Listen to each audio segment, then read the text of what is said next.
time in the morning. And it doesn't even have to be that long. Just enough time to, surrender the day, to ask him to help you, in the middle of the things that you struggle with, to just invite him to take control of that day. And it really works. It's a very cool thing that God actually works in our lives every day when we actually do what he tells us works. I don't know. I've always been, it's been really bad, but every time that I've gotten back into the Word and started praying, back when I wasn't very disciplined, I was always amazed at how awesome my life was again. And then I would forget about it. And then I go back, oh, this is awesome. But it's really true, and that's why we need discipline. The fact is that if we don't have discipline in our life, then we're not going to be feeding our spirit. And it's so unbelievably easy. You don't even have to try. Your flesh gets fed. I mean, it just does. But the fact is that we have to work to feed our spirit. You have to set out time to do that. You have to actually make that a priority.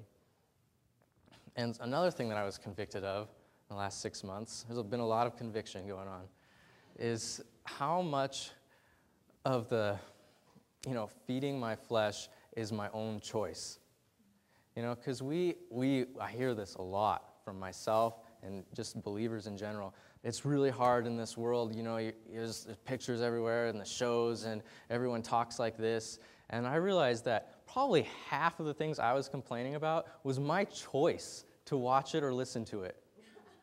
Do you guys kind of follow me here? When at work, I like to listen to talk radio. It's something stimulating because it's like my job, a monkey can do it, And so,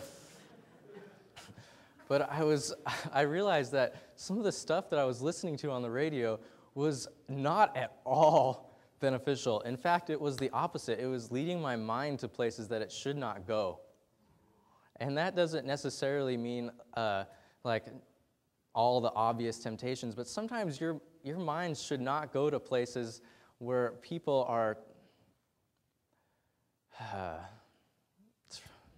what's the word? Where you're getting really weird ideas of who Jesus is. In a few years ago, I was in a really low place spiritually, and I wasn't going to church because I worked on Sundays, and I wasn't in the Word, and the people I was hanging out with were not really great people. Michael Cox was one of them. No. But sorry, Michael. That's not true. But I was actually going to go play soccer because Michael and I played soccer on Monday nights. And I was getting out of my car and my phone rang and I didn't recognize the number and I answered it. And it was this lady who was the mom of a guy I went to Bible school with. And she's obviously never called me before in my life. And I hadn't seen her in 4 years or anyone in her family.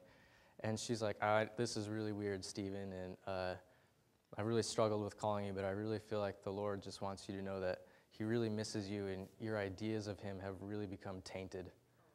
And it was like, oh, that hit me so hard. That was the hardest game of soccer after that.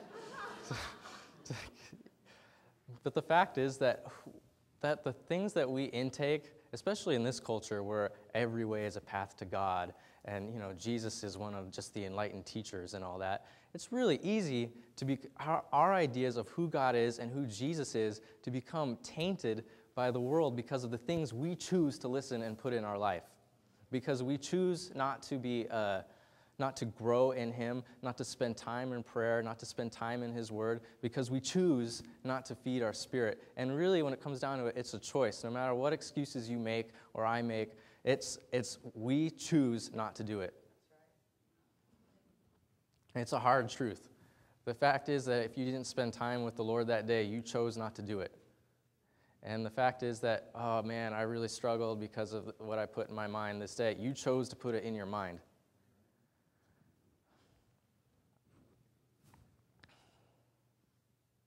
That's hard.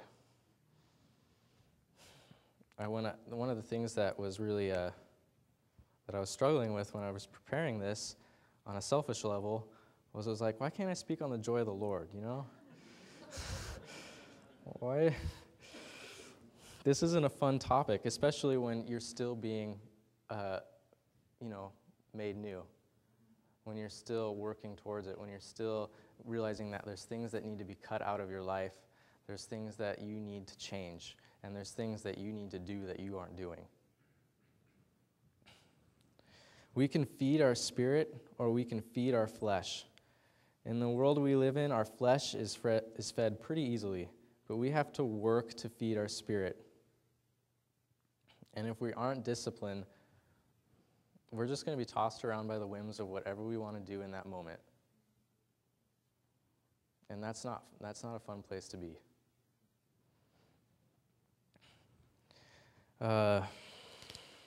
Philippians 2:12 says to work out your salvation with fear and trembling.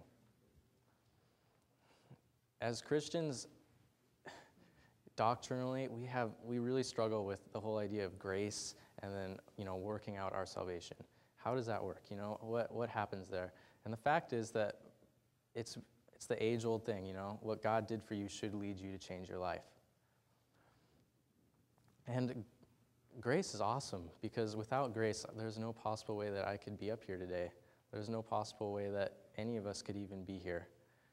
And because I've messed up so many times in my life, and without grace and the mercy of God, then it just, who knows where I would be? I'd probably be in an alleyway somewhere drunk. But the fact is that if we're just constantly relying on God's forgiveness and His mercy and His grace, this is such a hard topic, which we need to rely on, because that's, I don't want you to get the wrong idea of what I'm saying here, but we also need to work towards a higher standard. We also have to work out our salvation with fear and trembling. Does that make sense? Okay, good. I was worried I was going to get stoned or something. Sin just doesn't happen out of the blue in our lives. It starts because of what we've fed our minds and what we've convinced ourselves is normal and okay, because everyone does that. We forget that we're called to a higher standard. We have to train ourselves to fight to make time for the Lord and cut the things that are feeding our flesh. And I realized that a lot of the things in my life, the major failures, weren't just things that just happened. They were things that had been building in my mind for a long time because of the things that I was feeding myself and the lack of the fact that I wasn't feeding my spirit. When you struggle with something and you fall into a sin, whatever it may be, it could be anything, it could be little or it could be really big. The fact is that just didn't all of a sudden happen. That was something that had been out of the, well, I'm going to butcher that verse if I try and say it, so I'm not going to. But what we feed ourselves is going to come out. And it's going to come out of sin, and no matter what we tell ourselves about the fact that that was just a one-time mistake out of the blue, the fact is it's because of what we did, what we chose to put in our